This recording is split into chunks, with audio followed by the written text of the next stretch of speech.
আল্লাহর নবীর উম্মতেরা এই যুগে আখিরি জামানায় মানুষের মধ্যে প্রতিযোগিতা শুরু হয়ে গেছে, কার আগে কে ধনী হওয়া যায়।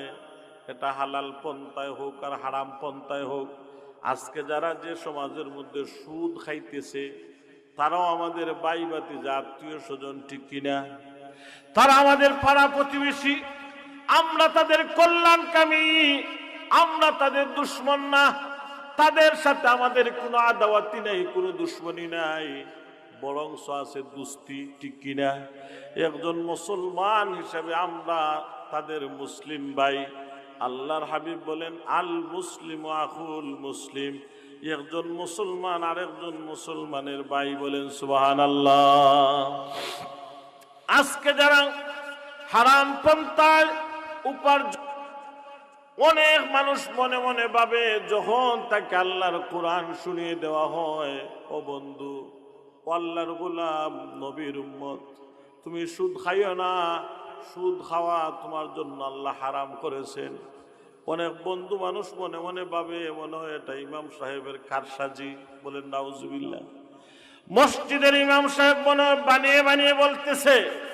অনেক জায়গায় সুদের বিরুদ্ধে ওয়াজ করার কারণে মসজিদের ইমাম সাহেবদের ইমামতি চলে যায়, ঠিক কিনা? জোরে বলেন নাউজুবিল্লাহ। মসজিদের ইমাম সাহেব কি বানিয়ে বানিয়ে বলছেন? আরে গন্ডমূর্খ, ইমাম সাহেবকে নরম পাইছো, ইমাম সাহেবের সাথে বড় গলা করে কথা বলতে পারো, কিন্তু তুমি পারবা না আল্লাহ সুবহানাহু ওয়া তাআলার সাথে যুদ্ধ করতে। কারণ পৃথিবীর কোনো যোদ্ধা নয়, তাম পৃথিবীর মধ্যে যত সশস্ত্র বাহিনী আছে সব যদি এক হয়, মিস্টার নমরুদের মতো ঘটনা ঘটবে।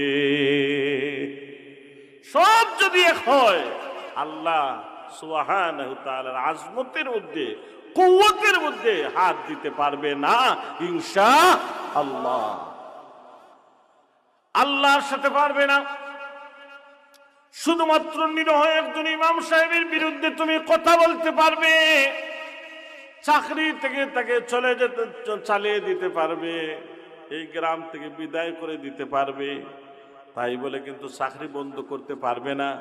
কারণ এক জায়গায় মসজিদ না হলে অন্য জায়গায় মসজিদ আছে না নাই? জোরে হোকা। আর যদি মনে মনে ভাবো যে মনে হয় খালি আমরা ইসলামপুর মসজিদ আর বাংলাদেশের মধ্যে মসজিদ নাই, আপনি বুকার সাগরে বসবাস করা, ঠিক কিনা? আপনি একজন বুকা। কারণ এক দরজা বন্ধ হলে হাজার দরজা খোলা আছে।